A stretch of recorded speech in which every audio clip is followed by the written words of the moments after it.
नमस्कार स्टूडेंट्स। प्राचीन भारत की वैकल्पिक विषय से संबंधित आज की कक्षा में आप सबका स्वागत है। जैसा कि आप सब जानते हैं, हमने वैकल्पिक विषय से विशेष रूप से प्राचीन भारत से इस सिलेबस को प्रारंभ किया है, जिसके तहत हमने पाठ्यक्रम के अनुसार बहुत सारी कक्षाओं को आपके समक्ष प्रस्तुत किया।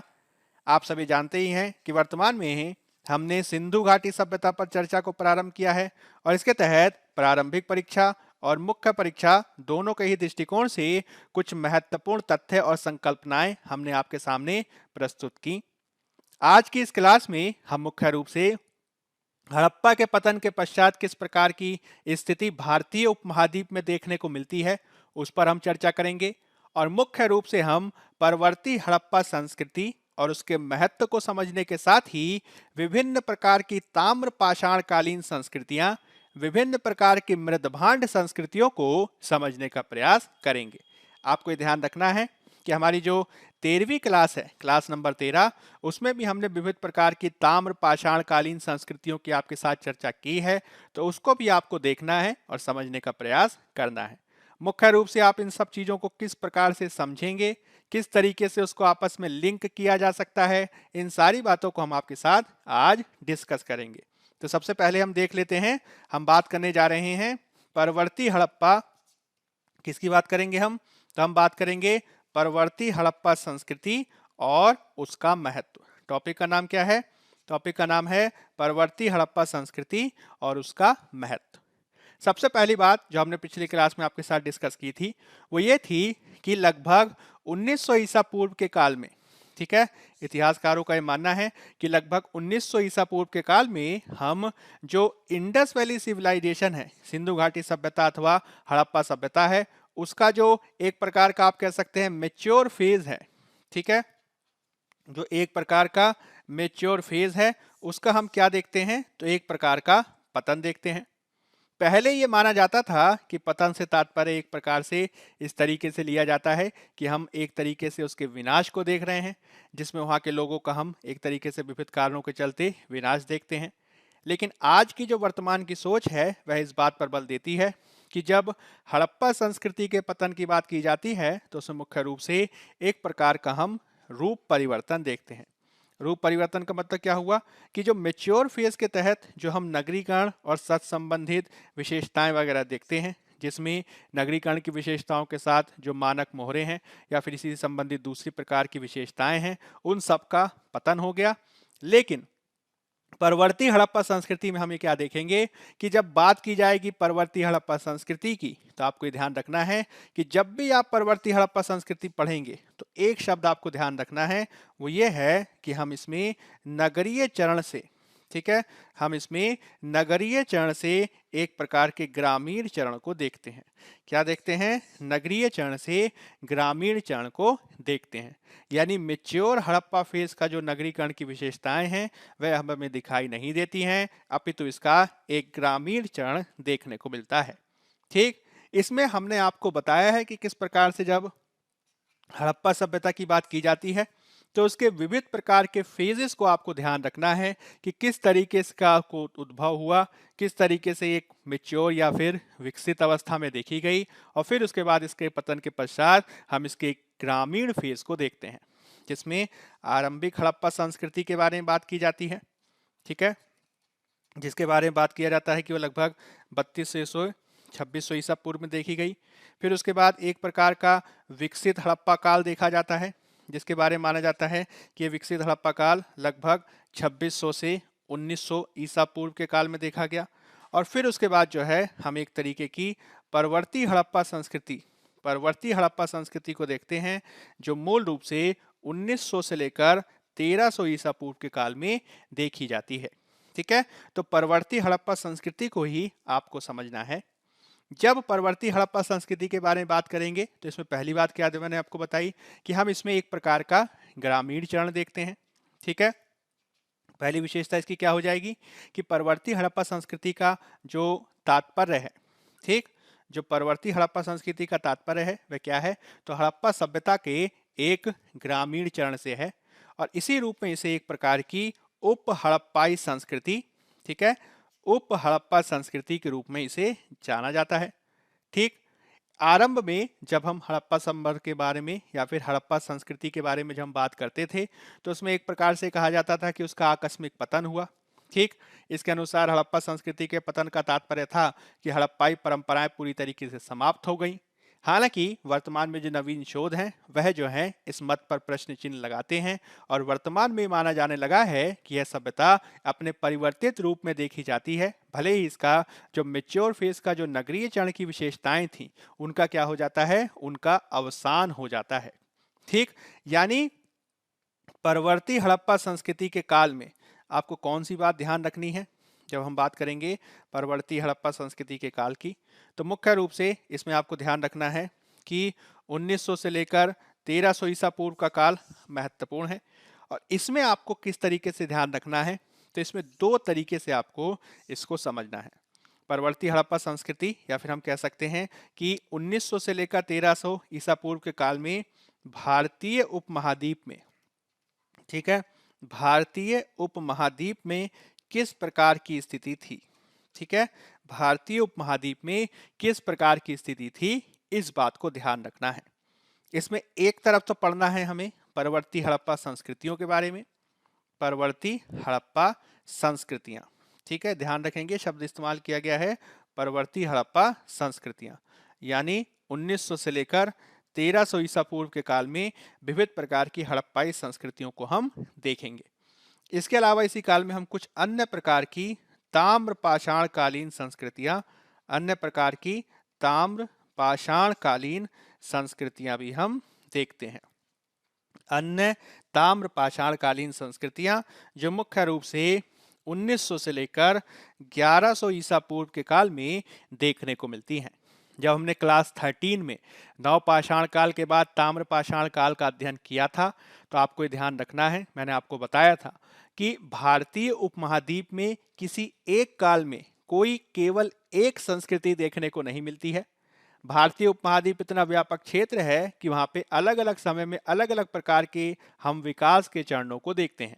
ठीक है, जैसे कि जब मेच्योर हड़प्पा फेज देखा जा रहा था तो मेच्योर हड़प्पा फेज के काल में ही आप कश्मीर के क्षेत्र में नवपाषाण कालीन संस्कृति को देखते हैं। मेच्योर हड़प्पा फेज के काल में ही हम मुख्य रूप से राजस्थान आदि के क्षेत्र में आहार संस्कृति को देखते हैं।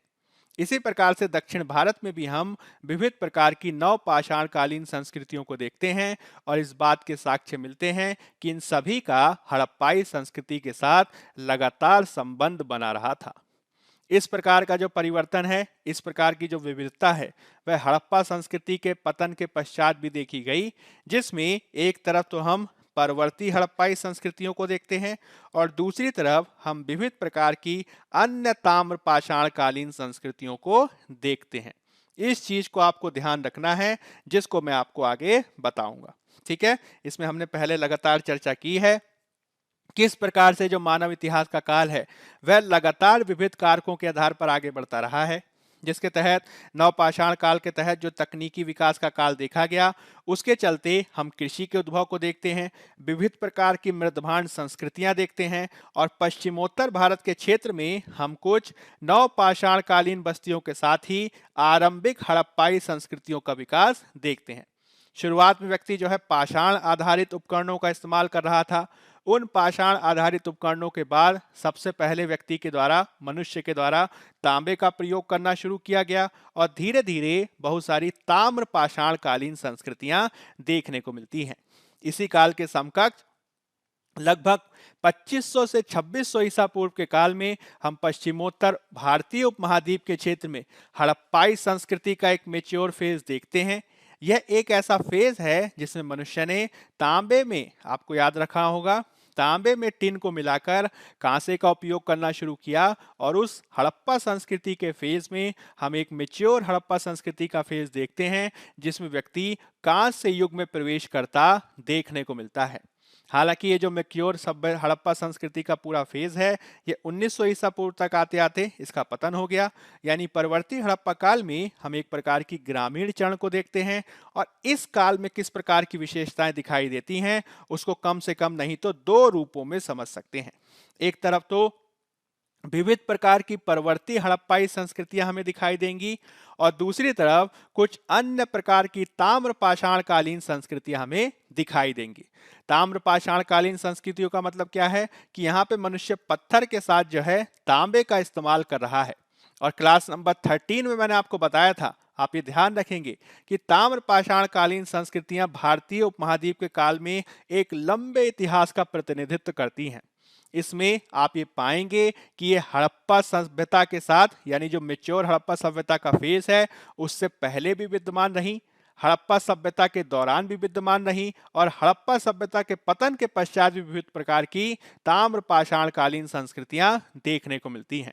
ठीक है, जब तक भारत में लौह काल नहीं देखा गया, लगभग 1200 हजार ईसा पूर्व के काल तक, तब तक हम विविध प्रकार की ताम्र पाषाण कालीन संस्कृतियों को ही देखते हैं। इनको हम विविध प्रकार की मृदभांड संस्कृतियों के नाम से भी जानते हैं। ठीक है, विविध प्रकार की मृदभांड संस्कृतियों के नाम से भी जानते हैं, जिस पे हम चर्चा करेंगे। ठीक है, तो ये बेसिक बात आपको सबसे पहले ध्यान रखनी है।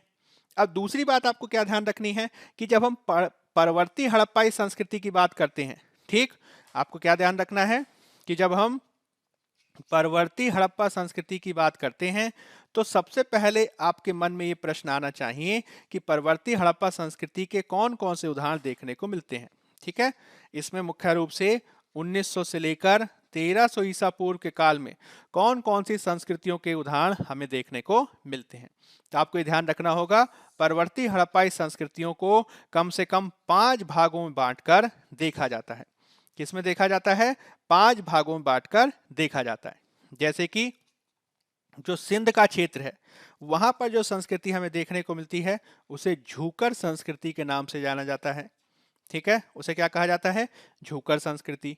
इसी प्रकार से पश्चिमी पंजाब, ठीक है, ध्यान रखेंगे, पश्चिमी पंजाब व घग्गर हाकरा का क्षेत्र, पश्चिमी पंजाब व घग्गर हाकरा के क्षेत्र जो मुख्य रूप से राजस्थान प्लस पाकिस्तान का मरुभूमि का क्षेत्र है। ठीक है, राजस्थान और पाकिस्तान का मरुभूमि का क्षेत्र है, वहां पे हमें कौन सी संस्कृति दिखाई देती है? तो उसे कहा जाता है कब्रगाह एच संस्कृति। अंग्रेजी में से कहते हैं सीमेंट्री एच संस्कृति। ठीक, इसी प्रकार से जो आपका पूर्वी पंजाब का क्षेत्र है, जो आपका हरियाणा का क्षेत्र है, वहां पे हमें क्या दिखाई देता है? तो वहां पे हमें पीले मृदभांड की संस्कृति, ठीक है, वहां पे हमें पीले मृदभांड की संस्कृति देखने को मिलती है। इसी प्रकार से जो आपका कच्छ का क्षेत्र है, ठीक, आपका जो सौराष्ट्र का क्षेत्र है, कच्छ का क्षेत्र है, और आपका जो सौराष्ट्र का क्षेत्र है, वहां पे हमें लाल चमकीले, ठीक है, लाल चमकीले मृदभांड संस्कृति, ठीक है, लाल चमकीले मृदभांड संस्कृति के उदाहरण देखने को मिलते हैं। इसी प्रकार से आपका जो गंगा यमुना दोआब का क्षेत्र है, ठीक है, आपका जो गंगा यमुना दोआब का क्षेत्र है, वहां पे हमें गैरिक मृदभांड संस्कृति, ठीक है, गैरिक मृदभांड संस्कृति या गेरू वर्णी मृदभांड संस्कृति, ऑकर कलर्ड पॉटरी, ठीक है, गेरू वर्णी मृदभांड संस्कृति या गैरिक मृदभांड संस्कृति देखने को मिलती है। मुख्य रूप से विविध प्रकार के मिट्टी के बर्तन पाए गए हैं। ठीक, उन बर्तनों का रंग किस प्रकार का है, उनको किस प्रकार से बनाया गया है, इसके आधार पर विविध प्रकार की संस्कृतियों की पहचान की गई है।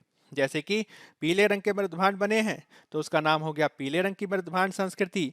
अगर वो लाल चमकीले रंग के मृदभांड हैं तो उसका नाम हो गया लाल चमकीले प्रकार की मृदभांड संस्कृति। और अगर वह गेरू वर्ण के हैं, ठीक है, गेरू कलर के हैं, गेरुए रंग के हैं, तो उसका संस्कृति हो गया गैरिक मृदभांड संस्कृति। इसी प्रकार से पंजाब के क्षेत्र में कब्रगाह एच नाम के स्थल से बहुत सारे आप कह सकते हैं विशेषताओं की, बहुत सारे मृदभांड और बहुत सारी अन्य विशेषताओं की प्राप्ति हुई है। तो उसके आधार पर जो समान विशेषताएं मिलती हैं वह पूरी संस्कृति कौन सी हो गई? तो उसे कब्रगाह एच संस्कृति कहा जाता है। ठीक है, इसी प्रकार से झूकर नाम के स्थान से हमें कुछ मृदभांड प्राप्त होते हैं, उनकी कुछ विशिष्ट विशेषताएं देखने को मिलती हैं। इसी के आधार पर इस संस्कृति का नाम झूकर संस्कृति रखा गया।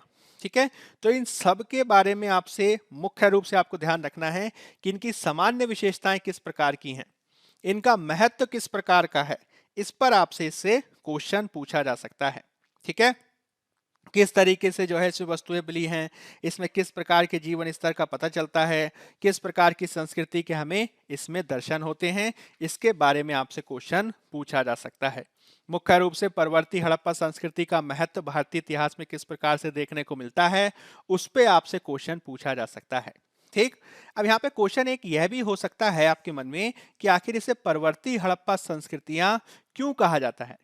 तो परवर्ती हड़प्पा संस्कृतियां कहा जाने के, या फिर इसे अगर मान लीजिए मैं कहूं कि इसका कारण क्या है, इसे क्यों हम परवर्ती हड़प्पा संस्कृति कहते हैं, तो इसमें आपको ये ध्यान रखना है कि जैसा कि मैंने आपको बताया कि 2600 से लेकर 1900 ईसा पूर्व का काल क्या है, तो वह इंडस वैली सिविलाइजेशन का एक मेच्योर फेज है। ठीक है, क्या है, इंडस वैली सिविलाइजेशन का एक मेच्योर फेज है। और इस मेच्योर फेज में हम जो उसकी नगरीय विशेषताएं हैं उसका पतन देखते हैं। फिर उसके बाद क्या देखा जाता है, 1900 से लेकर 1300 ईसा पूर्व के काल में हम परवर्ती हड़प्पा संस्कृति को देखते हैं। क्या देखते हैं, परवर्ती हड़प्पा संस्कृति को। अब क्वेश्चन यहाँ पे ये उठता है कि आखिर परवर्ती हड़प्पा संस्कृति को परवर्ती हड़प्पा संस्कृति क्यों कहा जाता है। तो आपको ये चीज ध्यान रखना है कि यहाँ पे इसे परवर्ती हड़प्पा संस्कृति इसीलिए कहा जाता है क्योंकि परवर्ती हड़प्पा संस्कृति के पहले की जो संस्कृति रही है, यानी इंडस वैली सिविलाइजेशन का जो मेच्योर फेज रहा है, उसके कई मानक हमें परवर्ती हड़प्पा संस्कृति में देखने को मिलते हैं। ठीक है, कई मानक जो है हमें परवर्ती हड़प्पा संस्कृति में देखने को मिलते हैं। सारे के सारे मानक एक स्थान पर उपलब्ध नहीं है, कोई कोई मानक कहीं कहीं देखने को मिलते हैं। जैसे कि कहीं हमें मोहरों के उदाहरण मिलते हैं, कहीं हमें बाट के उदाहरण मिलते हैं, कहीं हमें उपकरणों के उदाहरण मिलते हैं। ठीक, कहीं हमें जो है नगर निर्माण के थोड़े से अवशेष नजर आते हैं। ठीक, मेच्योर फेज के समान नहीं लेकिन थोड़े से अवशेष। कहीं कहीं जो है हमें लिपि के साक्ष्य प्राप्त होते हैं, कहीं कहीं हमें कांसे के प्रयोग के साक्ष्य प्राप्त होते हैं। ठीक, तो इनमें से कुछ मानक हमें किसी किसी स्थान पर दिखाई देंगे। जैसे कि एक मीठातल नाम का स्थान है। ठीक है, मीठातल नाम के स्थान पर हमें पकी ईंटों का प्रयोग नजर आता है। ठीक, पकी ईंटों का प्रयोग देखने को मिलता है।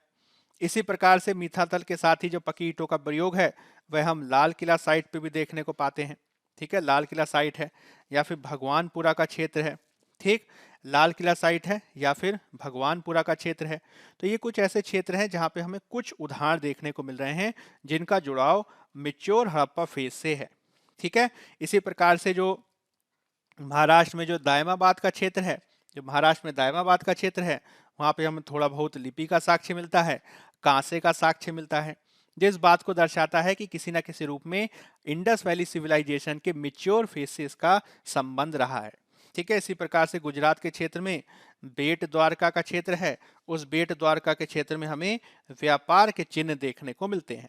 ठीक है, यानी परवर्ती हड़प्पा संस्कृति को परवर्ती हड़प्पा संस्कृति इसलिए कहा जाता है क्योंकि जो मेच्योर हड़प्पा फेज के बहुत सारे जो मानक रहे, चाहे मोहर हो, बाट हो, उपकरण हो, नगर निर्माण हो, लिपि हो, कांसे का प्रयोग हो, पकी ईंटों का प्रयोग हो, ये सारी चीजें किसी किसी प्रकार के चिन्हों के रूप में अलग अलग स्थलों में देखने को मिलती है।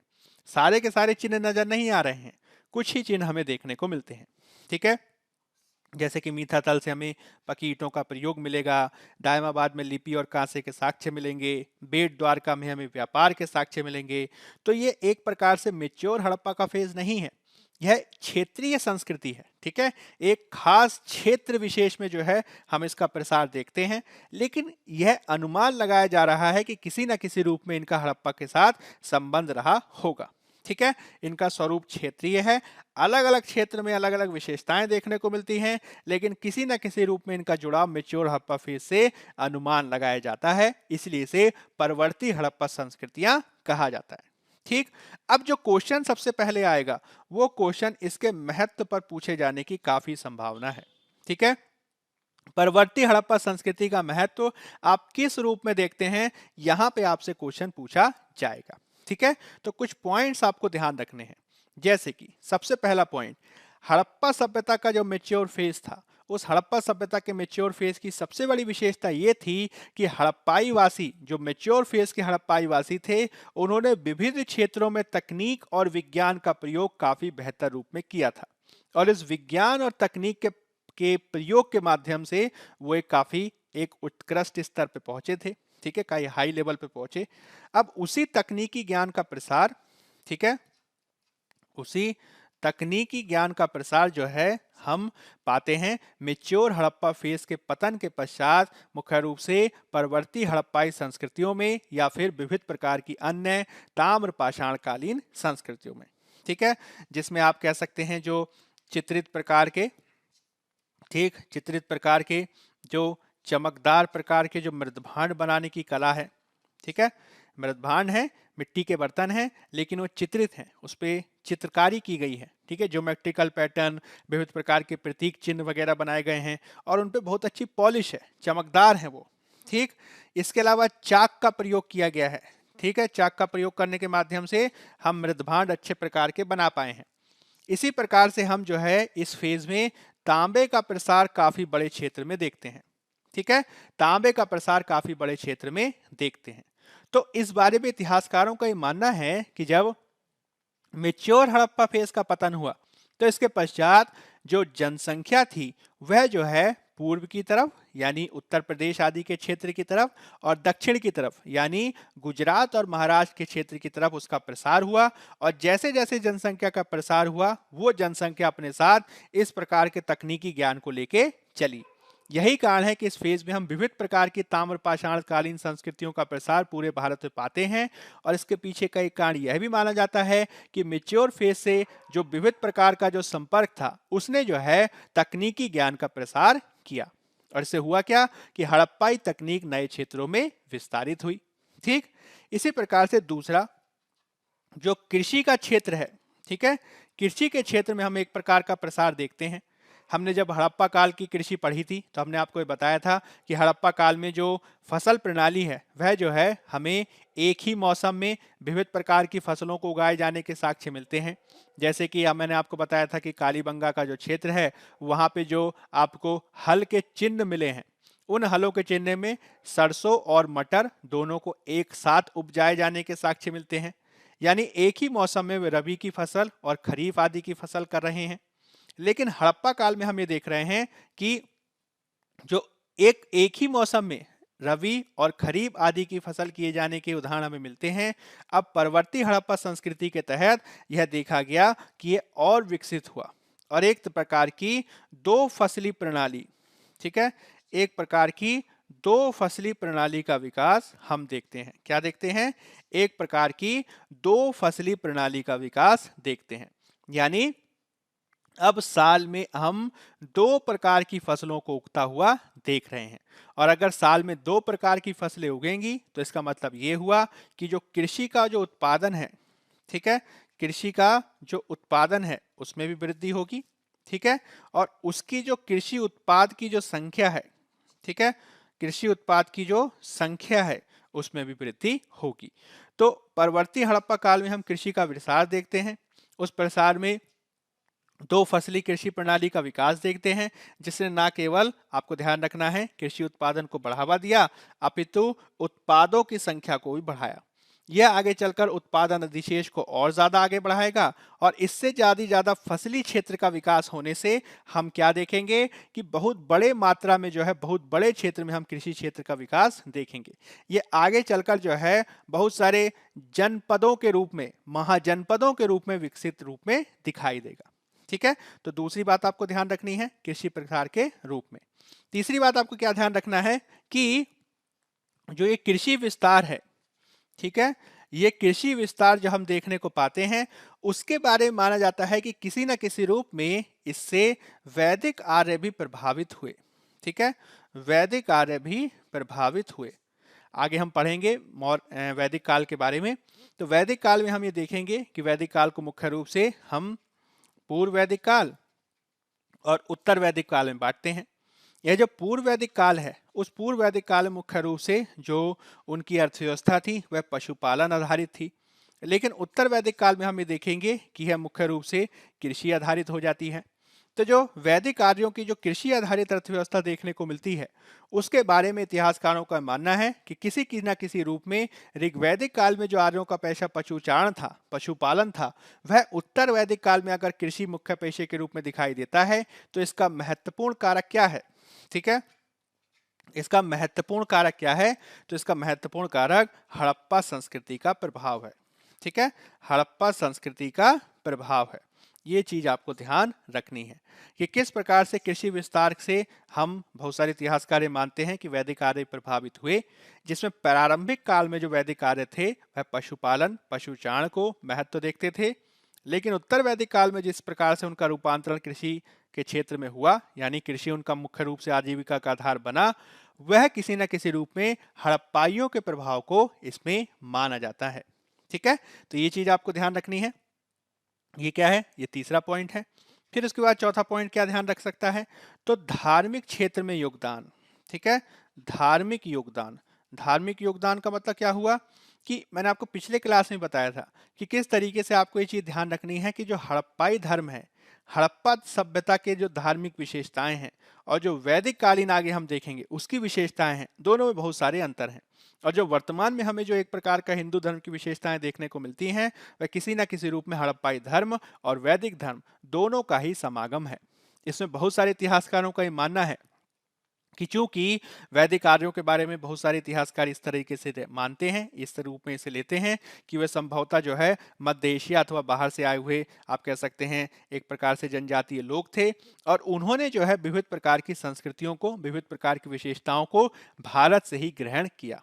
जैसे कि यज्ञ करने की परंपरा के बारे में माना जाता है कि संभवतः जो हड़प्पाई काल में हमें जो देखने को मिलता है यज्ञ आदि करने की परंपरा, हो सकता है कि वो उससे प्रभावित हो। ठीक है, पूरी तरीके से नहीं कहा जा सकता, लेकिन हो सकता है वो उससे प्रभावित हो। क्यों? क्योंकि हमें मध्य एशिया के क्षेत्र में इस प्रकार की यज्ञ करने की परंपरा देखने को नहीं मिलती। हमें भारत के क्षेत्र में ही इस प्रकार की यज्ञ करने की परंपरा देखने को मिलती है, और हड़प्पा काल में हमें यज्ञ वेदियों के साक्ष्य राजस्थान के क्षेत्र से और गुजरात आदि के क्षेत्र से मिलते हैं। तो हो सकता है वैदिक कार्य जो हैं इस प्रकार की परवर्ती हड़प्पाई संस्कृतियों के जो धार्मिक रीति रिवाज हैं, धार्मिक कर्मकांड हैं, उनसे किसी न किसी रूप में प्रभावित हुए हों। ठीक है, तो ये पॉइंट आपको ध्यान रखना है कि किस प्रकार से परवर्ती हड़प्पा संस्कृति ने धार्मिक क्षेत्र में भी हड़प्पाई परंपराओं को अपनाया, और परवर्ती हड़प्पा संस्कृति के माध्यम से विविध प्रकार की उपासना संस्कृति के उदाहरण हम देखते हैं। जैसे कि हमें वर्तमान जो हिंदू धर्म है उसमें मूर्ति पूजा के साक्ष्य देखने को मिलते हैं, उसमें हमें जो है शिव की पूजा के साक्ष्य मिलते हैं, हमें जो है देवी की पूजा के साक्ष्य मिलते हैं, हमें जो है पशु पूजा के साक्ष्य मिलते हैं। ठीक है ना, विविध प्रकार की पूजा के साक्ष्य मिल रहे हैं। ये सब जो है धार्मिक जीवन में हम इसको घुलता मिलता पाते हैं, और इसी ने आगे चलकर जो है हिंदू धर्म का विकास करने में महत्वपूर्ण भूमिका निभाई है। ठीक है, तो तकनीकी ज्ञान का प्रसार, दो फसली प्रणाली का विकास, परवर्ती हड़प्पाई लोगों के संपर्क से वैदिक आर्यों की खेती के ज्ञान में वृद्धि, और इनके माध्यम से हड़प्पाई धार्मिक परंपरा का भारतीय धर्म के अंतर्गत, भारतीय धर्म के वर्तमान स्वरूप के अंतर्गत शामिल होना कुछ महत्वपूर्ण योगदान हैं जिनको आपको ध्यान रखना है। ठीक है, तो ये कुछ ऐसे पॉइंट्स हैं जो आपको मुख्य परीक्षा में उत्तर लिखने में मदद करेंगे। अब मान लीजिए अगर आपसे इससे रिलेटेड क्वेश्चन पूछा जाए तो कैसा क्वेश्चन पूछा जा सकता है? जैसे कि मान लीजिए एक क्वेश्चन हम देते हैं कि क्वेश्चन है कि क्वेश्चन पूछ लिया जाए परवर्ती हड़प्पा संस्कृतियों के, परवर्ती हड़प्पा संस्कृतियों के, परवर्ती हड़प्पा संस्कृतियों के भौगोलिक वितरण पर, परवर्ती हड़प्पा संस्कृतियों के भौगोलिक वितरण पर प्रकाश, ठीक है, भौगोलिक वितरण पर प्रकाश डालते हुए, भौगोलिक वितरण पर प्रकाश डालते हुए इनके महत्व को दर्शाइए। ठीक है, इनके महत्व को दर्शाइए। ये अगर मान लीजिए आपसे क्वेश्चन पूछ लिया जाए, ठीक, तो इसमें आप किस प्रकार से लिखेंगे? तो बहुत सिंपल क्वेश्चन है। सबसे पहले तो आप ये बता देंगे कि परवर्ती हड़प्पा संस्कृति क्या है। ठीक, आप बताएंगे किस प्रकार से हड़प्पा सभ्यता के विकसित चरण की समाप्ति के पश्चात हम कुछ विशिष्ट क्षेत्रों में विशिष्ट प्रकार की संस्कृतियों का उद्भव देखते हैं, और इन्हें परवर्ती हड़प्पा संस्कृतियां इसलिए कहा जाता है क्योंकि यहाँ किसी न किसी रूप में हम कुछ न कुछ विशेषताओं को हड़प्पा सभ्यता की देखते हैं। कहीं पर लिपि के साक्ष्य मिल रहे हैं, कहीं पर कांसा प्रणाली के साक्ष्य मिल रहे हैं, कहीं पर जो है हमें एक तरीके से थोड़े बहुत नगर निर्माण आदि के साक्ष्य मिल रहे हैं, जो किसी न किसी रूप में हड़प्पा संस्कृति से जुड़ाव को दर्शाते हैं। और इसमें मुख्य रूप से क्या विभाजन है, तो भौगोलिक क्षेत्र का जो विभाजन है इसका, ठीक है, जो इसका ज्योग्राफिकल डिवीजन है, ठीक है, जो इसका भौगोलिक विभाजन है वो किस प्रकार का है, तो 5 क्षेत्रों में विभाजन देखने को मिलता है, 5 अलग अलग विशेषताएं देखने को मिलती हैं। ठीक, फिर उसके बाद आप क्या बता देंगे, फिर इसका महत्व बता देंगे। भाई महत्व क्या है, तो 2 फसली प्रणाली का विकास किस प्रकार से है, कृषि उत्पादन वृद्धि किस प्रकार से है, वैदिक कार्यों कृषि का ज्ञान किस प्रकार से है, और धर्म में योगदान किस प्रकार से है, तो इसको बता देंगे। ठीक है, एकदम सिंपल क्वेश्चन है, इसमें आपको ज़्यादा दिक्कत नहीं होगी। ठीक, अब अगर मान लीजिए एक और क्वेश्चन पूछ लिया जाए कि आपसे क्वेश्चन पूछा जाए कि क्या हड़प्पाई धर्म ने, ठीक है, एक क्वेश्चन मान लीजिए पूछ लिया जाए, क्या हड़प्पाई धर्म ने हिंदू धर्म की आधारशिला रखी है, ठीक है, क्या हड़प्पाई धर्म ने हिंदू धर्म की आधारशिला, हिंदू धर्म की आधारशिला रखी है।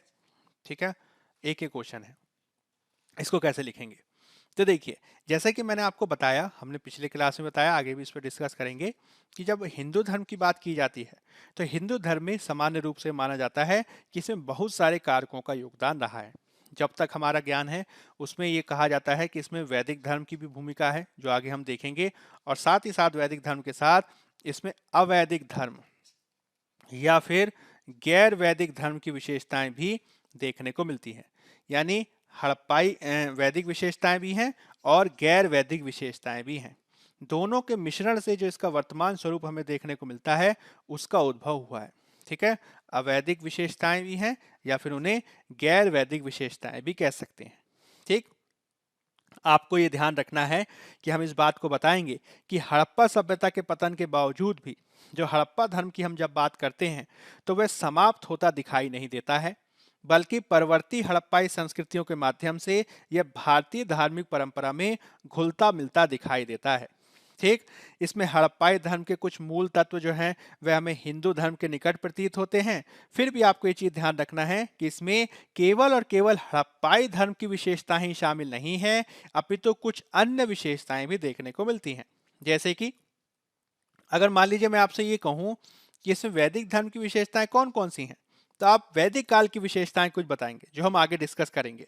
जैसे कि इसमें जो है एक प्रकार से दर्शन की भावना, ठीक, दार्शनिक विचार, ठीक है, इसको किस तरीके से लिखा जाएगा, इसको लिखा जाएगा इसके जो दार्शनिक विचार हम देखने को पाते हैं, जो बाद में उत्तर वैदिक काल में विशेष रूप से हुए जो दार्शनिक विचार हैं, ठीक है, दार्शनिक विचार या उपनिषदीय उपनिषद से संबंधित चिंतन, जैसे कि आत्मा परमात्मा के बीच किस प्रकार का संबंध है, ठीक है, आत्मा परमात्मा की बातें जो हैं, जो ब्रह्म की बातें हैं, ठीक, जो आप कह सकते हैं स्वर्ग नरक की अवधारणा है, ये सारे धार्मिक विचार जो हैं वह उपनिषदों में मिलते हैं और ये जो है वर्तमान में भारतीय हिंदू धर्म का भाग है। ठीक, इसी प्रकार से यज्ञों की परंपरा, विविध प्रकार के कर्म कांडों की परंपरा, ठीक, विविध प्रकार के अनुष्ठानों की परंपरा। ठीक, अब इस पे डिबेट किया जा सकता है कि कई सारे इतिहासकार कह रहे हैं कि ये जो यज्ञों की परंपरा है वो मुख्य रूप से जो है जो वैदिक लोगों ने हड़प्पाइयों से सीखी, लेकिन मूल रूप से वैदिक धर्म में ही शामिल की जाती है। ठीक है, हड़प्पा में दिखाई देता है लेकिन वो मूल विशेषता नहीं है। ठीक है, हड़प्पा के विपरीत वैदिक काल में हमें विशेष रूप से दिखाई देता है, तो यज्ञ कर्मकांड अनुष्ठान आदि वैदिक धर्म में शामिल किए जाते हैं। ठीक, फिर क्वेश्चन उठता है कि भाई हड़प्पाई धर्म में क्या लिखेंगे, तो हड़प्पा धर्म के बारे में हमने पिछले क्लास में डिस्कस किया था, इसमें आप बता सकते हैं बहुत सारे उदाहरण हैं, जैसे कि मूर्ति पूजा है, ठीक, इसमें आप बहुदेववाद की बात कर सकते हैं, ठीक है, इसमें जल और अग्नि पूजा की बात कर सकते हैं, ठीक है, इसमें आप प्रजनन पंथ की पूजा की बात कर सकते हैं, प्रजनन पंथ की पूजा, ठीक, इसमें आप जो है मातृ देवी की पूजा की बात कर सकते हैं, मातृ देवी की पूजा, ठीक, इसमें पाशुपत शिव की पूजा के उदाहरण हैं, ठीक है, जो योगी की मोहर प्राप्त हुई है। ठीक, इसमें नाग पूजा आदि के उदाहरण हैं। तो बहुत सारे उदाहरण ऐसे हैं जो हड़प्पाई धर्म में विद्यमान हैं और वर्तमान में भी हमें दिखाई देते हैं। ठीक, लेकिन आपको ये चीज ध्यान रखनी होगी, जो वैदिक धर्म की विशेषताएं हैं, जो हड़प्पा धर्म की विशेषताएं हैं, क्वेश्चन क्या डिमांड कर रहा है कि क्या हड़प्पाई धर्म ने हिंदू धर्म की आधारशिला रखी है। तो पहली बात तो आप ये बताएंगे कि किस प्रकार से हड़प्पाई धर्म की बहुत सारी विशेषताएं हमें आज के हिंदू धर्म में दिखाई देती हैं। मूर्ति पूजा, बहुदेववाद, जल और अग्नि की पूजा, प्रजनन पंथ की पूजा, मातृ देवी की पूजा, पाशुपत शिव आदि की पूजा, नाग पूजा। लेकिन साथ ही साथ हमें वैदिक धर्म की विशेषताएं भी दिखती हैं। ठीक है, आत्मा परमात्मा पे विचार, ब्रह्म पे विचार, यज्ञ, कर्मकांड और अनुष्ठान। लेकिन एक और बात ध्यान रखेंगे कि क्या केवल वैदिक और हड़प्पाई धर्म के आधार पर ही वर्तमान हिंदू धर्म का स्वरूप हमें दिखाई देता है। तो इसमें बहुत सारी और भी बातें हैं, जैसे कि क्या हमें मंदिर संरचना दिखाई देती है। ठीक है, क्या हमें मंदिर दिखाई देते हैं। तो हमें वैदिक काल में भी इस प्रकार के मंदिर नहीं दिखाई देते और हमें हड़प्पा काल में भी इस प्रकार के मंदिर नहीं दिखाई देते। यानी कहने की बात यह हुई कि जब हम वर्तमान हिंदू धर्म की बात करेंगे, ठीक है, जब हम वर्तमान हिंदू धर्म की बात करेंगे तो हम इस बात को बताएंगे कि यह जो है एक प्रकार से परिवर्तनशील, ठीक है, परिवर्तनशील स्वरूप के रूप में दिखाई देता है, परिवर्तनशील स्वरूप के रूप में दिखाई देता है और इसमें बहुत सारी विशेषताएं हैं।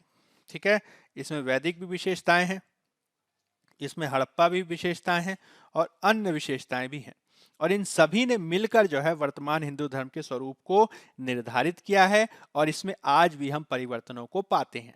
ठीक है, तो इसमें आपको सारी विशेषताएं बताते हुए सिद्ध करने का प्रयास करना होगा कि किस प्रकार से विविध विशेषताओं के कुल यौगिक स्वरूप के रूप में हम वर्तमान हिंदू धर्म की विशेषताओं को देखते हैं। ठीक है, तो ये आपका क्वेश्चन हो जाएगा मुख्य रूप से परवर्ती हड़प्पा संस्कृति और इसके महत्व के बारे में। आपको ये चीज ध्यान रखना है कि एक अलग से आपसे जो है नहीं पूछा जाएगा कि आप जो है इसकी विशेषताएं बताइए या फिर उसकी विशेषताएं बताइए, बट इसके महत्व पर क्वेश्चन पूछे जाने की काफी संभावना है। इसके महत्व पर जो है सर्वाधिक महत्वपूर्ण रूप से क्वेश्चन पूछा जाता है, जो आपको ध्यान रखना है। इससे रिलेटेड क्वेश्चंस को आपको लिखने का प्रयास करना है और इससे आपसे किसी भी साल क्वेश्चन पूछा जा सकता है। ठीक है, अब ये हो गई बात। अब हम बात करने जा रहे हैं इसके दूसरी बात पर, जैसे कि मैंने आपको क्या बताया कि हम 1900 से लेकर, ठीक है, 1900 से लेकर 1300 बीसी के काल में क्या देख रहे हैं, परवर्ती हड़प्पा संस्कृति देख रहे हैं। ठीक, परवर्ती हड़प्पा संस्कृति देख रहे हैं, लेकिन इसके साथ ही मुख्य रूप से 1900 से लेकर लगभग 1100 ईसा पूर्व के काल पर हमें कुछ अन्य प्रकार की, ठीक है, अन्य प्रकार की संस्कृतियां भी दिखाई देती हैं। ठीक है, और इन अन्य प्रकार की संस्कृतियों में मुख्य बात क्या है, तो वो मुख्य बात है विविध प्रकार की ताम्र पाषाण कालीन संस्कृतियां। क्या है वो मुख्य प्रकार की ताम्र पाषाण कालीन संस्कृतियां। अब इन ताम्र पाषाण कालीन संस्कृतियों के बारे में आपको ये चीज ध्यान रखनी है, मैंने आपको ये पहले भी बताया है कि आपको इसको किस तरीके से याद रखने की आवश्यकता है। ठीक है, क्लास नंबर 13 आप याद रखिएगा। इसमें मुख्य रूप से 3 चीजें ध्यान रखनी है। ठीक है, 3 चीजें। एक, हमें ताम्र पाषाण कालीन संस्कृति का अध्ययन करना है दक्षिणी पूर्वी राजस्थान के क्षेत्र में। ठीक, दूसरा आपको अध्ययन करना है पश्चिमी मध्य प्रदेश के क्षेत्र में। ठीक, तीसरा ध्यान रखना है वो है आपका पश्चिमी महाराष्ट्र के क्षेत्र में। ठीक है, क्लास नंबर 13 में इसके बारे में बताया है, आप ये ध्यान रखेंगे। दक्षिणी पूर्वी राजस्थान के क्षेत्र में जिस संस्कृति का विकास हुआ वह बनास नदी के तट पर विकसित हुई। ठीक है, बनास नदी के तट पर विकसित हुई। ठीक, पश्चिमी मध्य प्रदेश के क्षेत्र में जो हम विकास देखते हैं वह नर्मदा नदी के तट पर विकास देखते हैं। ठीक, और पश्चिमी महाराष्ट्र में जो हम विकास देखते हैं वह मुख्य रूप से अहमदनगर, ठीक, अहमदनगर और पुणे जिले में, ठीक है, अहमदनगर और पुणे जिले में विकास को देखते हैं। यानी आपको इमेजिन करना है कि जब हम मेच्योर हड़प्पा फेज के पतन की बात कर रहे हैं और फिर उसके बाद पूरे भारतीय उपमहाद्वीप की बात कर रहे हैं, तो इसमें किस तरीके की पिक्चर बन रही है। 1900 से लेकर 1300 ईसा पूर्व के काल में हम विविध क्षेत्रों में परवर्ती हड़प्पाई संस्कृतियों को देख रहे हैं, जिसमें सिंध के क्षेत्र में झूकर झाकर संस्कृति है, पंजाब के क्षेत्र में कब्रिस्तान एच संस्कृति है, गुजरात में लाल चमकीली मृदभांड संस्कृति है, हरियाणा पंजाब के क्षेत्र में पीले मृदभांड की संस्कृति है, और जो गंगा यमुना दोआब का क्षेत्र है वहां पे गैरिक मृदभांड या फिर गेरू वर्णी मृदभांड की संस्कृति है। ये क्या है? परवर्ती हड़प्पा संस्कृति है, यानी इसका किसी न किसी रूप में हड़प्पा से संबंध है। इसी के समकक्ष लगभग 1900 से लेकर 1100 ईसा पूर्व के काल में हम कुछ अन्य संस्कृतियां भी देख रहे हैं, जिसमें तांबा और पत्थर का प्रयोग किया जा रहा है, और ये ताम्र पाषाण कालीन संस्कृतियां हैं। इसमें मुख्य रूप से 3 क्षेत्रों में हम संस्कृतियों का उदाहरण देखते हैं, जिसमें दक्षिणी पूर्वी राजस्थान में बनास नदी तट के सहारे, पश्चिमी मध्य प्रदेश के क्षेत्र में नर्मदा नदी के तट के सहारे, और पश्चिमी महाराष्ट्र में अहमदनगर और पुणे जिले में हम इस प्रकार का विकास देखते हैं। ठीक, इन तीनों संस्कृतियों पर मैंने क्लास नंबर 13 में चर्चा की है, आपको उसे देखना है, जिसमें आपको इस बात पर बल देना है कि किस प्रकार से यह ग्रामीण सभ्यता के रूप में नजर आती है। इसमें किस प्रकार से घर बनाने के लिए लकड़ियों का, घास फूस का, खंबे आदि के सहारे गोलाकार या आयताकार घर बनाए, छप्पर बांधकर मिट्टी से उसे लेपा जाता था। यहाँ पे हम जो है मातृ देवी की पूजा, वृषभ पूजा के साक्ष्य देखते हैं, और ये पूरी की पूरी विशेषताएं अगर मोटा मोटा कहें तो लगभग 2000 से लेकर 1000 ईसा पूर्व के काल में दिखाई देती हैं।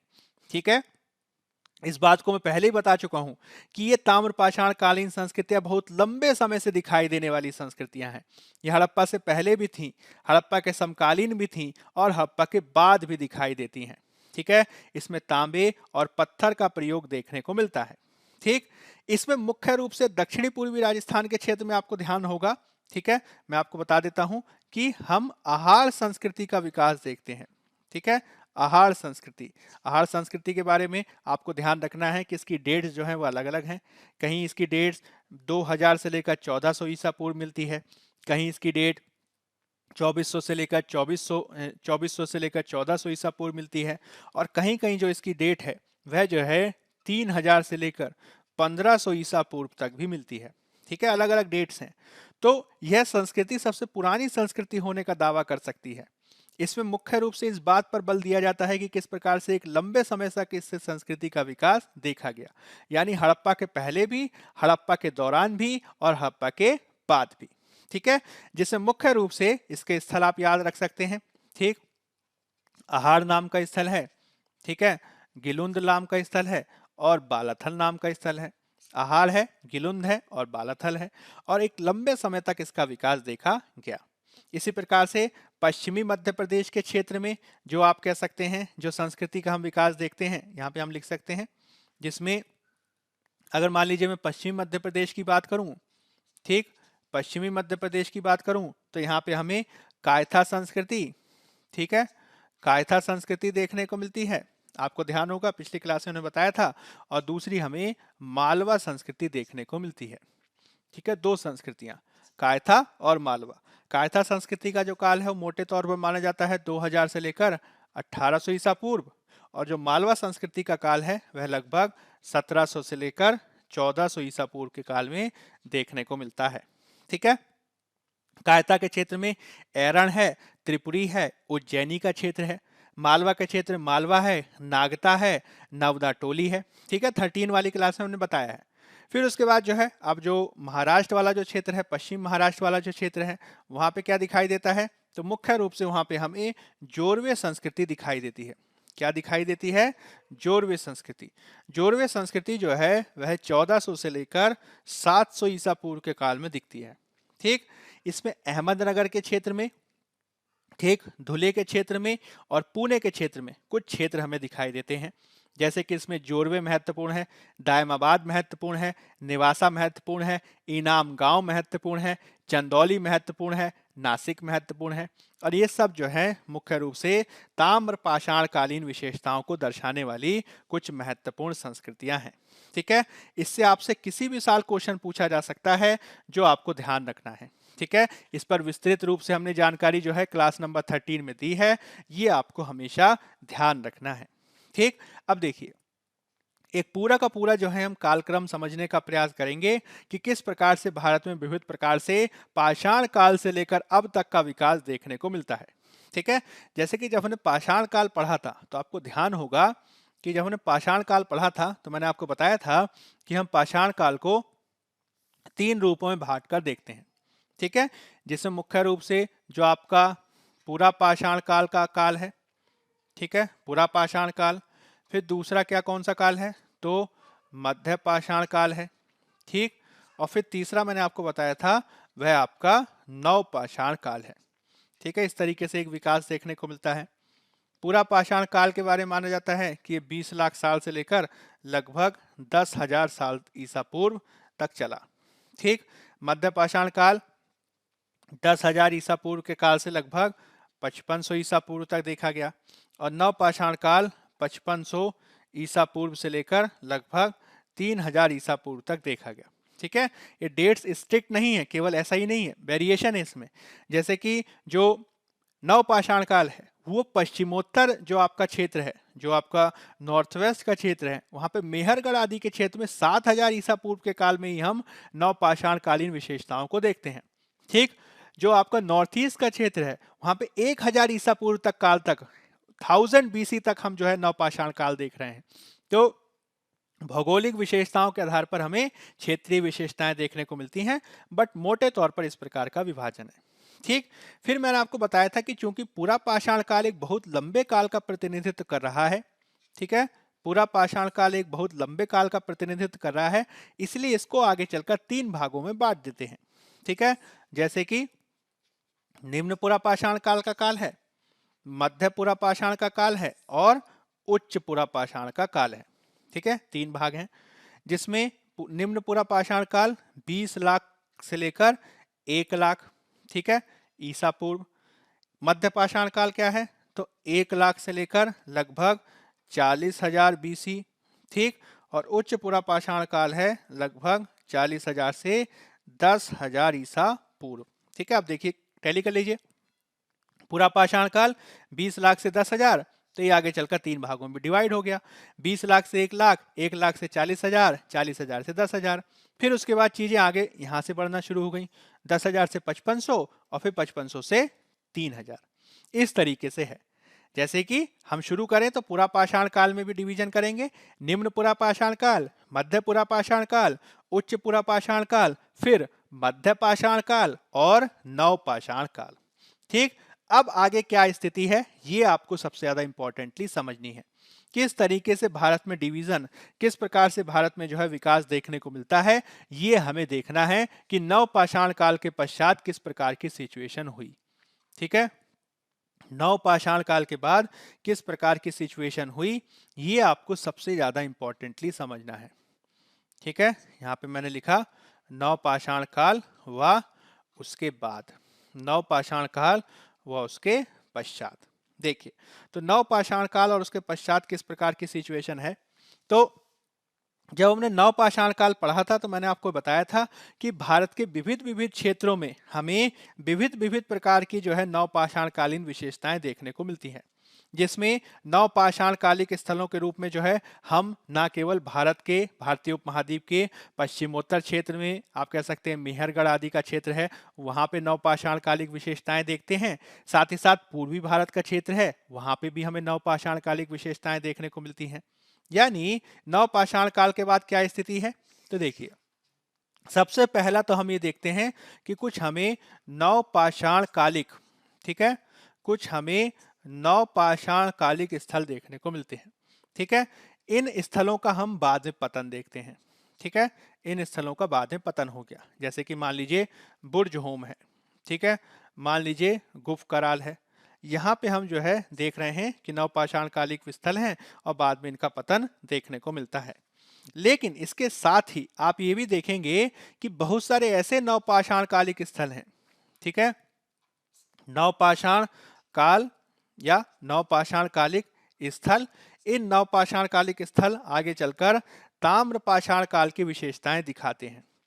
ठीक है, यानी यहाँ पे पहले नवपाषाण काल आया, पत्थर का इस्तेमाल हो रहा है, बाद में उन्होंने तांबे का इस्तेमाल भी करना शुरू कर दिया, जैसे कि इसमें मुख्य रूप से चिरांद का उदाहरण दिया जाता है, और ताराडीह का उदाहरण दिया जाता है। ठीक है, ये स्थल कहाँ पे है? तो पूर्वी भारत के क्षेत्र में है। और यहाँ पर नवपाषाण काल के बाद हम ताम्र पाषाण काल की विशेषताएं देखते हैं। इसी प्रकार से आगे लगभग आप भारत के पश्चिमोत्तर भारत में जब हमने हड़प्पा सभ्यता का उद्भव पढ़ा था तो मैंने आपको बताया था कि किस प्रकार से भारत का जो पश्चिमोत्तर का क्षेत्र है, भारतीय उपमहाद्वीप का जो पश्चिमोत्तर का क्षेत्र है, वहां पे किस प्रकार से क्रमिक रूप से स्थानीय संस्कृतियों के आधार पर जो है हड़प्पा सभ्यता का विकास हुआ है।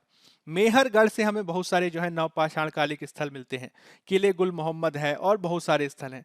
वो धीरे धीरे जो है लगभग 3200 ईसा पूर्व तक आते आते कुछ आरंभिक हड़प्पाई बस्तियों को दिखाते हैं। यानी भारत का जो पश्चिमोत्तर का जो क्षेत्र है, ठीक है, पश्चिमोत्तर का जो क्षेत्र है वहां पे स्थिति क्या दिखाई दे रही है? तो पश्चिमोत्तर के क्षेत्र में हम नवपाषाण कालिक स्थल देख रहे हैं, नवपाषाण काल देख रहे हैं जो हमें मेहरगढ़ आदि के उदाहरण के रूप में दिखाई देता है, किले गुल मोहम्मद आदि के उदाहरण के देखने को मिलता है। और यही आगे चलकर जो है कुछ विशेषताएं दिखा रहा है एक प्रकार की आरंभिक हड़प्पा संस्कृति के रूप में। आरंभिक हड़प्पा, ठीक है, संस्कृति, आरंभिक हड़प्पा संस्कृति, जिसके उदाहरण जो है हमें हड़प्पा से देखने को मिलते हैं। ठीक, इसके उदाहरण जो है हमें कालीबंगा से देखने को मिलते हैं। इसके उदाहरण जो है हमें आप कह सकते हैं जो आपका जो स्थल है हड़प्पा, कालीबंगा, इसके अलावा जो है हरियाणा के क्षेत्र में आप एक दो स्थलों का नाम याद रख सकते हैं, जैसे कि कुनाल नाम का क्षेत्र है वहां पे दिखता है। इसके अलावा एक भिर्राणा, ठीक है, भिर्राना नाम के क्षेत्र में भी आरंभिक हड़प्पा संस्कृति के उदाहरण देखने को मिलते हैं। ठीक है, तो मेहरगढ़ का विकास तो लगभग 7000 ईसा पूर्व के काल में देखने को मिलता है। ये आरंभिक हड़प्पाई बस्तियां लगभग 3200 से लेकर 2600 ईसा पूर्व के काल में देखने को मिलती हैं। और इसी से फिर आगे चलकर जो है हम एक प्रकार से विकसित हड़प्पा का काल देखते हैं। ठीक है, विकसित हड़प्पा, ठीक, विकसित हड़प्पा ये कब देखने को मिल रहा है? तो 2600 से लेकर 1900 ईसा पूर्व के काल में।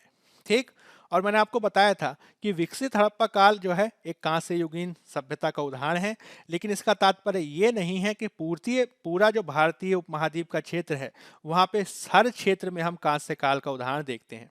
ठीक है, जब विकसित हड़प्पा का काल चल रहा है तो कश्मीर के क्षेत्र में बुर्ज होम और गुफ कराल का उदाहरण देखने को मिलता है जो नवपाषाण कालिक स्थल है। जो राजस्थान का क्षेत्र है वहां पे हमें जो है आहार संस्कृति देखने को मिल रही है जो ताम्र पाषाण कालिक उदाहरण है। दक्षिण भारत में नवपाषाण काल देखने को मिल रहा है। तो इस बात को ये दर्शाता है कि किस तरीके से विकसित हड़प्पा के काल में कांस्य युग आने के बावजूद भारत के बहुत सारे ऐसे क्षेत्र हैं जो अलग अलग विकास के चरणों को दिखा रहे हैं। ठीक है, तो इस यात्रा को आपको समझना है। ठीक, और फिर उसके बाद जो मैंने आपको बताया कि फिर क्या हो जाएगा, परवर्ती काल है। परवर्ती काल कब से देखा गया? तो 1900 से लेकर 1300 ईसा पूर्व के काल में। और ये 1900 से लेकर 1300 ईसा पूर्व के काल में क्या दिखाई देगा? तो आपको अलग अलग प्रकार के उदाहरण देखने को मिलेंगे, है ना। आपको याद होगा अभी हमने डिस्कस किया कि कब्रगाह संस्कृति है, झाकर झुकर संस्कृति है, गुजरात के क्षेत्र में दूसरे प्रकार की संस्कृति है, और इस तरीके से हमें विकास देखने को मिलता है। और सबसे ज्यादा महत्वपूर्ण बात मैंने आपको क्या बताई कि किस तरीके से सब में वेरिएशन देखने को मिल रहा है। ठीक है, किस तरीके से वेरिएशन देखने को मिल रहा है, इस चीज को आपको ध्यान रखना है।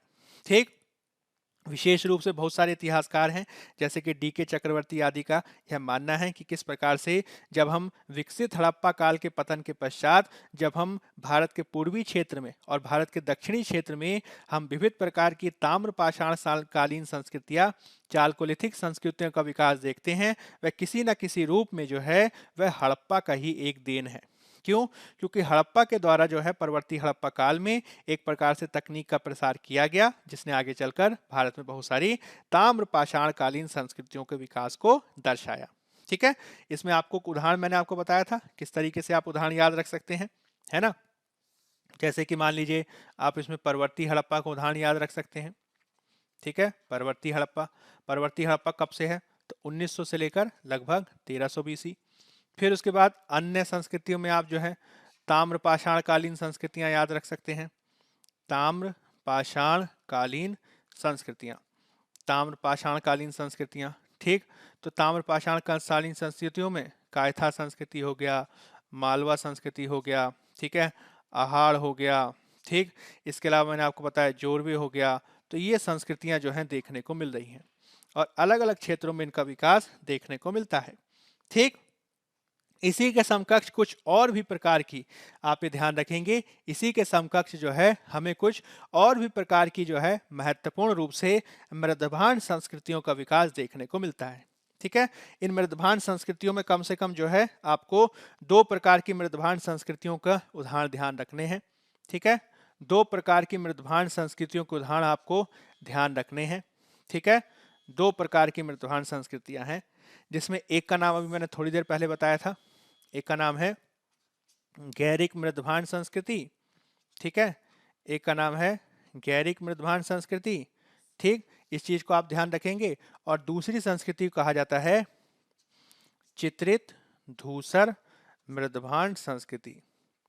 चित्रित धूसर मृदभांड संस्कृति। ठीक, जो गैरिक मृदभांड संस्कृति जो हमें देखने को मिलती है, या फिर जो गेरुवर्णी मृदभांड संस्कृति हमें देखने को मिलती है, उसकी कुछ विशेषताएं हैं, और चित्रित धूसर मृदभांड संस्कृति की कुछ विशेषताएं हैं जो आपको ध्यान रखनी है।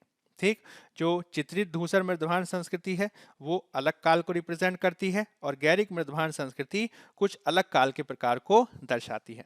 जैसे कि अगर हम सबसे पहले मान लीजिए आपकी जो गैरिक मृदभांड संस्कृति है, जैसे इसे कहा जाता है ओसीपी, ओकर कलर्ड पॉटरी। ठीक है, ओकर कलर्ड पॉटरी या गेरुवर्णी मृदभांड संस्कृति। ठीक है, तो इसका जो काल है वो मूल रूप से 2000 से लेकर 1500 ईसा पूर्व काल माना जाता है। ठीक, और ये कहाँ पे देखी गई, तो गंगा घाटी के क्षेत्र में। ठीक, और अनेक विद्वान ये मानते हैं कि इसका संबंध किसी न किसी रूप में हड़प्पा काल से था। ठीक है, तो ये चीज आपको ध्यान रखना है। जो गेरुवर्णी मृदभांड संस्कृति है वह इंडो गंगा मैदान की संस्कृति है। इसका कालक्रम क्या है, तो 2000 से लेकर 1500 ईसा पूर्व। और कहाँ कहाँ इसका विस्तार देखने को मिलता है, तो देखिए इसका विस्तार जो है पूर्वी पंजाब के क्षेत्र में मिलता है। इसका विस्तार जो है राजस्थान के आप कह सकते हैं उत्तर पूर्वी क्षेत्र में मिलता है, और यूपी के पश्चिमी क्षेत्र में देखने को मिलता है। ठीक, और बहुत सारे विद्वानों का ये मानना है कि इसका जो आप कह सकते हैं विशेषताएं हैं या इसकी जो साम्यताएं हैं वह उत्तर हड़प्पा संस्कृति और वैदिक संस्कृति दोनों के साथ देखने को मिलती है। इसको गैरिक मृदभांड संस्कृति क्यों कहा जाता है, तो इसका जो मृदभांड है, ठीक है, वो गेरुए रंग का मृदभांड है, गेरुआ रंग का मृदभांड। इसी के चलते जो है इसे गैरिक मृदभांड संस्कृति या गेरुवर्णी मृदभांड संस्कृति देखने को कहते हैं। ठीक, ये गेरू रंग का मृदभांड है और इसके ऊपर जो है काले रंग से, ठीक है, काले रंग से हमें डिजाइन देखने को मिलते हैं, काले रंग से जो है डिजाइन देखने को मिलते हैं या फिर पैटर्न देखने को मिलते हैं। ठीक है, तो ये विशेषता ध्यान रखनी है। दूसरी विशेषता आप इसमें क्या ध्यान रखेंगे कि यहाँ पे हमें विविध प्रकार के कॉपर होर्ड्स, ठीक है, विविध प्रकार के, इसको इस तरीके से लिखा जाएगा, इसको विविध प्रकार के जो है कॉपर होर्ड्स या फिर तांबे का जखीरा कह सकते हैं उसे, कॉपर होर्ड्स। ठीक है, कॉपर होर्ड्स, तांबे का जखीरा हमें देखने को मिलता है, जिसमें तांबे के हथियार हैं। ठीक है, तांबे के बहुत सारे उपकरण हैं और बहुत सारे मानव सदृश आकृतियां हैं, मानव के समान आकृतियां, मानव सदृश आकृतियां। ठीक, मानव सदृश आकृतियां, इसे एंथ्रोमॉर्फिक आकृतियां कहते हैं। ठीक, इसीलिए इसे कई बार कॉपर होर्ड संस्कृति के साथ भी देखा जाता है, या फिर इसे कॉपर होर्ड संस्कृति भी कहा जाता है। ठीक है, इसमें विविध प्रकार के मृदभांड देखने को मिलते हैं, जैसे कि मान लीजिए जार है, स्टोरेज जार है, कटोरे हैं, बेसिन है। ठीक, इसके अलावा इसमें जो विशेषता है वो ये है कि एक प्रकार की ग्रामीण संस्कृति है। क्या है, एक प्रकार की ग्रामीण संस्कृति है, जिसमें चावल को उपजाने के साक्ष्य है, जौ को उपजाने के साक्ष्य है, विविध प्रकार की दाल फलियों को उपजाने के साक्ष्य देखने को मिलते हैं। ठीक है, तो कृषि भी देखने को मिलती है और पशुपालन भी देखने को मिलता है, कृषि भी देखने को मिलती है और पशुपालन भी देखने को मिलता है, जिसमें गाय भैंस हो गई, भेड़ हो गई, बकरी हो गई, सुअर हो गया, घोड़ा हो गया, कुत्ता हो गया, इन सबको पाले जाने के साक्ष्य हम देखते हैं। ठीक, अब चूंकि ये ग्रामीण संस्कृति है तो घास फूस के घर हुआ करते थे और तांबे आदि का प्रयोग करते थे, यानी कॉपर होर्ड्स वगैरह। ठीक, यहाँ पे हमें कुछ मृण मूर्तियां, मिट्टी की मूर्तियां भी मिलती हैं। अब यहाँ पे क्वेश्चन ये उठता है कि इसके प्रमुख स्थल कौन से हैं। ठीक है। इसके प्रमुख स्थल कौन से हैं जो आपसे पूछ सकते हैं, जैसे कि उत्तर प्रदेश, पश्चिमी उत्तर प्रदेश के क्षेत्र में अहिछत्र नाम का एक जगह है, वहां पे जो है इसके साक्ष्य मिलते हैं। ठीक। यूपी के ही क्षेत्र में बड़गांव नाम का क्षेत्र है। ठीक है। बिसौली नाम का क्षेत्र है। ठीक। इसके अलावा फतेहगढ़ नाम का क्षेत्र है। ठीक है, फतेहगढ़ नाम का क्षेत्र है। इसके अलावा हस्तिनापुर नाम का क्षेत्र है। ठीक। हुलास नाम का क्षेत्र है। ठीक है। इसके अलावा आप ध्यान रखेंगे इसमें कौशाम्बी नाम का क्षेत्र है। ठीक। मीठाथल नाम का क्षेत्र है, मीठाथल। ठीक। लाल किला नाम का क्षेत्र है। ठीक। और सिनौली नाम का क्षेत्र है। ये सब जो है काफी महत्वपूर्ण रहे हैं जो आपको ध्यान रखने हैं, और इन सब का संबंध गेरुवर्णी मृदभांड संस्कृति से है। ठीक है। कौन कौन से पॉइंट्स हैं आपको ध्यान रखना है कि गेरुवर्णी मृदभांड संस्कृति का कालक्रम क्या रहा है, कौन से क्षेत्र की संस्कृति रही है, किस प्रकार के इसमें मृदभांड हुआ करते थे। ठीक है। इसका विस्तार क्षेत्र कहाँ पे देखने को मिलता है। ठीक। किस प्रकार से इसका जो जुड़ाव है वो उत्तर हड़प्पा संस्कृति, वैदिक संस्कृति दोनों के साथ देखा जाता है। और इसकी सबसे ज्यादा मुख्य विशेषता क्या है, इसमें कॉपर का जखीरा, तांबे का जखीरा, कॉपर होर्ड्स पाया जाता है, जिसमें हथियार मानव सदृश आकृतियां यानी एंथ्रोमॉर्फिक फिगर्स महत्वपूर्ण है। ठीक। ग्रामीण संस्कृति है, चावल, जौ, फली आदि की खेती के प्रमाण हैं, और मवेशी, भेड़, बकरी, सुअर, घोड़ा, कुत्ता आदि को जो है हम पशुपालन के साक्ष्य देखते हैं। ठीक। इसमें स्थल आप ध्यान देंगे, दो चार नाम याद रह जाएंगे तो अच्छा रहेगा। अहिछत्र वगैरह का नाम याद रख सकते हैं, हस्तिनापुर, हुलास, मीठाथल। ठीक है, लाल किला, ये सब इंपॉर्टेंट है। ठीक। अब इसमें दूसरी जो मृदभांड संस्कृति इंपॉर्टेंट है उसको आप ध्यान रखेंगे, वो कौन सी है, तो अभी मैंने आपको बताया वह है चित्रित धूसर मृदभांड संस्कृति। चित्रित धूसर मृदभांड संस्कृति। चित्रित धूसर मृदभांड, या इसे कहते हैं painted grey ware, PGW. Painted grey ware, PGW. तो पेंटेड ग्रे वेयर संस्कृति जो है काफी इंपॉर्टेंट है। इसकी जो डेट है वो सामान्य रूप से 1200 से लेकर 600 या 500 ईसा पूर्व देखने को मिलती है, और इसके दो चरणों की बात की जाती है। प्रारंभिक चरण में कहा जाता है कि इसमें लोहे का प्रयोग नहीं किया गया था, जिसमें तांबा या फिर इसी प्रकार की दूसरी धातु इस्तेमाल होती थी, और जो इसका दूसरा चरण है वो जो है लौह चरण के रूप में देखने को मिलता है। ठीक है। तो लौह चरण के साथ इसकी मुख्य रूप से साम्यता है, हालांकि इसका प्रारंभिक चरण जो है वह अलौह चरण रहा है, यानी इसमें लोहा नहीं था। ठीक। तो चित्रित धूसर मृदभांड संस्कृति 1200 से लेकर 600 या 500 ईसा पूर्व तक देखने को मिलती है, जो मुख्य रूप से कहाँ के क्षेत्र में है, तो पश्चिमी गंगा के मैदान में है, यानी पश्चिमी यूपी आप कह सकते हैं, पश्चिमी गंगा के मैदान में देखने को मिलती है। ठीक है। या फिर आप जो है इसमें आप ध्यान रखेंगे घग्गर हाकरा के क्षेत्र में। ठीक है, घग्गर हाकरा के क्षेत्र में, दोनों के क्षेत्र में इसके उदाहरण देखने को मिलते हैं। ठीक है। कालक्रम क्या है, 1200 से लेकर 600 या 500। मुख्य विशेषता क्या है, तो यहाँ पे धूसर कलर के, जैसे इंग्लिश में लिख सकते हैं ग्रे कलर के। ठीक है, ग्रे रंग के, ग्रे रंग के मिट्टी के बर्तन, ग्रे रंग के मिट्टी के बर्तन जो चौक से भी निर्मित हुए हैं और हाथ से भी निर्मित हुए हैं। और वही बात है जो पिछले में भी था कि काले रंग से जो है, काले रंग से जो है इसमें हमें क्या देखना है, चित्रण देखने को मिलता है, काले रंग से चित्रण देखने को मिलता है। ठीक। पुरानी संस्कृति के समान ही यह भी जो है ग्रामीण संस्कृति है। ठीक है, पुरानी संस्कृति के समान ही यह भी जो है ग्रामीण संस्कृति है, और ग्रामीण संस्कृति के समान ही यहाँ पे जो है कृषि के भी साक्ष्य हैं और पशुपालन के भी साक्ष्य हैं। ठीक है, कृषि के भी साक्ष्य हैं, पशुपालन के भी साक्ष्य हैं। ठीक। यहाँ पे जो मृदभांड प्राप्त हुए हैं बहुरंगी हैं, यानी 2 से अधिक रंगों का प्रयोग किया गया है। ठीक। और जैसे कि आप तिथि से ही देखेंगे, आगे भी देखेंगे कि इसका किस रूप में संबंध है, तो लौह काल से संबंध है, उत्तर वैदिक काल से संबंध है। ठीक। और इसी वजह से इस संस्कृति से हमें उत्तर वैदिक कालीन जीवन, ठीक है, उत्तर वैदिक कालीन जीवन की, उत्तर वैदिक कालीन जीवन की जानकारी प्राप्त होती है। उत्तर वैदिक कालीन जीवन के बारे में जानकारी प्राप्त होती है। ठीक है। इसमें स्थलों के बारे में आप याद रख सकते हैं। इसमें स्थल कौन कौन से हैं, तो स्थल में हस्तिनापुर है। ठीक है, स्थलों में हस्तिनापुर है। इसमें जो है मथुरा का उदाहरण याद रख सकते हैं। अहिछत्र याद रखेंगे, दोनों में है। ठीक है, पहले में भी था, इसमें भी है। इसके अलावा जो है पानीपत का नाम याद रखेंगे। ठीक, इसमें जो है भगवानपुरा याद रखेंगे और आप इसमें कौशाम्बी का नाम ध्यान रखेंगे। ठीक है, ये जो है काफी इंपॉर्टेंट है। ठीक है, तो किस तरीके से विकास हुआ? हड़प्पा सभ्यता में हम मेच्योर फेज देखते हैं 2600 से लेकर 1900 ईसा पूर्व के काल में। फिर परवर्ती हड़प्पा संस्कृति देखते हैं 1900 से लेकर 1300 ईसा पूर्व में। और इसी काल में हमें कुछ अन्य प्रकार की ताम्र पाषाण कालिक स्थल दिखाई देते हैं 1900 से लेकर 1100 ईसा पूर्व के काल में।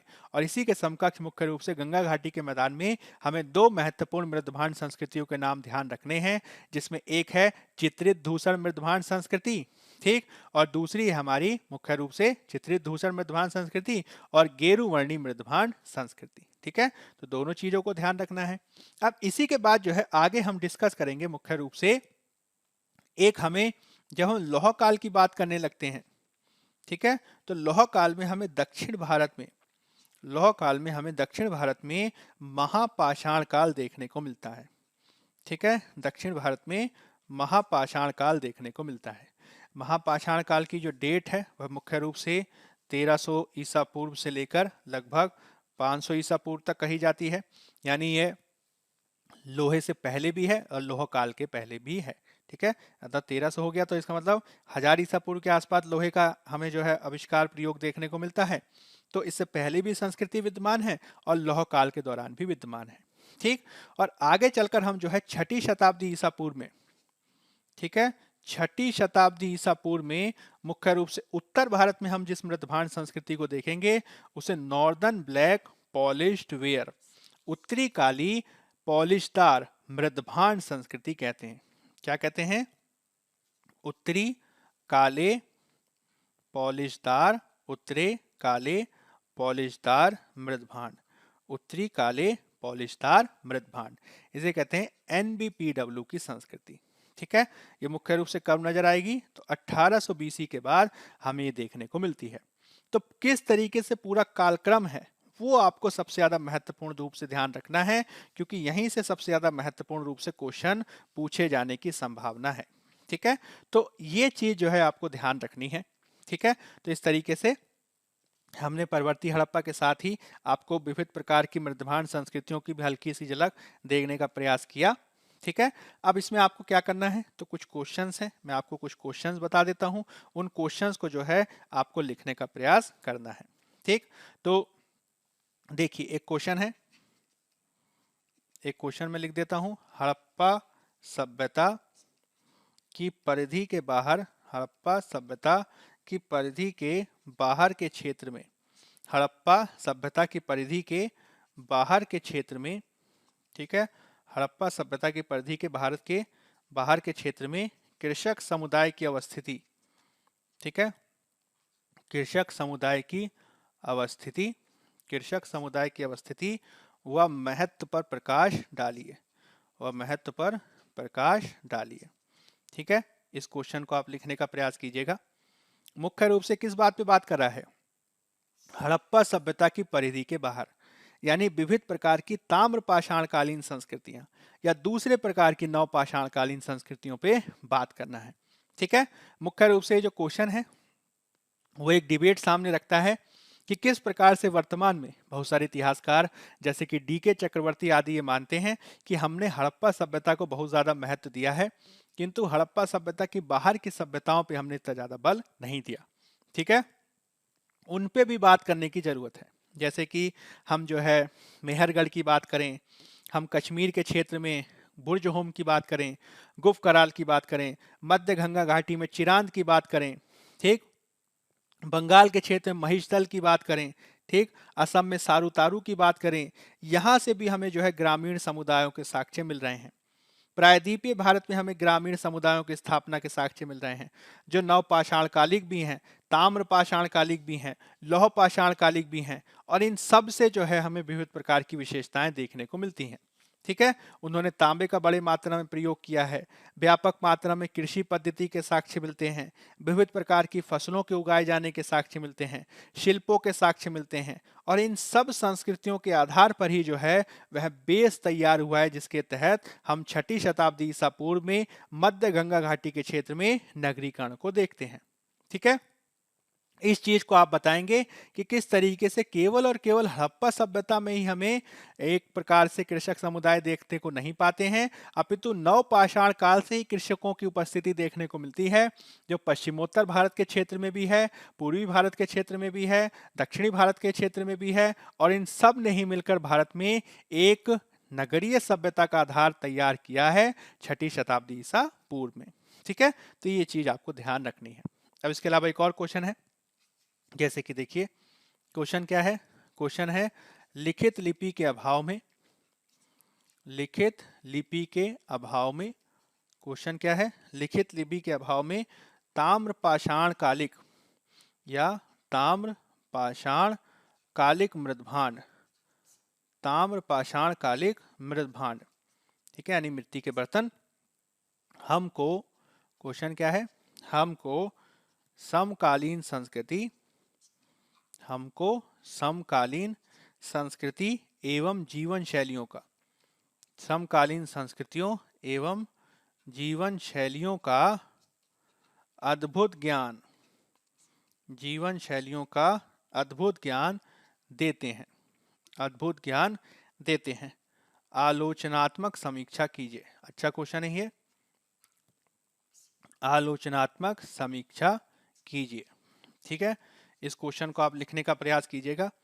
आप इस बात को बताइएगा कि ताम्र पाषाण कालिक काल में हम लिखित लिपि को नहीं पाते हैं, ठीक है, लेकिन विविध प्रकार के मृदभांड देख रहे हैं, और इन मृदभांड से बहुत सारी विशेषताएं मिल रही हैं, जैसे कि कृषि के साक्ष्य मिलते हैं, पशुपालन के साक्ष्य मिलते हैं, फसलों के प्रकार की जानकारी मिलती है, ठीक है, बैल को पालने के साक्ष्य है, भैंस को पालने के साक्ष्य है, सुअर को पालने के साक्ष्य है, जौ को उपजाने के साक्ष्य है, रागी को उपजाए जाने के साक्ष्य है, चावल को उपजाए जाने के साक्ष्य है, ठीक, तांबे का व्यापक प्रयोग देखने को मिलता है, विविध प्रकार के शिल्पों की जानकारी मिलती है, ठीक, हमें मालवा वाले के क्षेत्र से तकली का साक्ष्य मिल रहा है, यानी कपड़े निर्माण के साक्ष्य मिल रहे हैं, व्यापार के कुछ साक्ष्य मिल रहे हैं, ग्रामीण संस्कृति के साक्ष्य मिल रहे हैं, जो एक प्रकार की आप कह सकते हैं कि जो वहां पे हमें एक प्रकार का ब्रियल पैटर्न या फिर शवाधान पद्धतियां हैं, उन शवाधान पद्धतियों से सामाजिक विभाजन का पता चलता है, सामग्रियों के आधार पर जो उसमें कब्रों में सामग्रियां रखी गई उसके आधार पर एक तरीके से आप कह सकते हैं जीवन के बाद क्या होगा, मृत्यु के बाद के जीवन में विश्वास पता चलता है, ठीक है, हम धर्म के बारे में बता सकते हैं कि किस प्रकार से उसमें जो मृतक हुआ करते थे उनको अपने घर में ही दफनाया जाता था, ठीक है, इसके अलावा जो है सांड और देवी की मूर्ति के साक्ष्य मिलते हैं, उत्पादक देवी की शिक्षा मिलती है, ठीक, लेकिन यहाँ पे क्वेश्चन क्या है, आलोचनात्मक समीक्षा।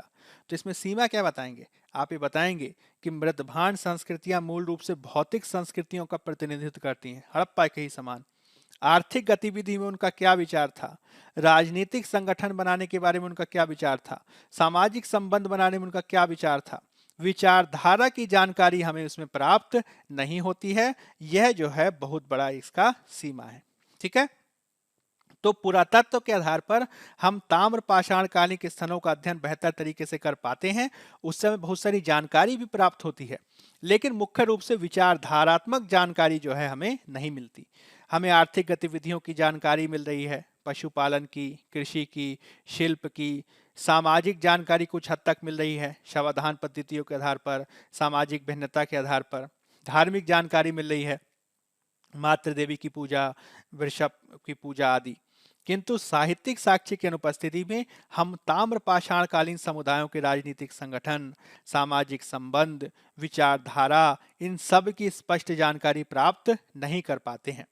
इस प्रकार से ताम्र पाषाण कालीन मृदभांड हमें समकालिक जीवन शैलियों का ज्ञान तो प्राप्त करते हैं, लेकिन ये अद्भुत नहीं है, ठीक है, ये सीमित ज्ञान है, ठीक है, यही इसकी आलोचना है, सीमित ज्ञान।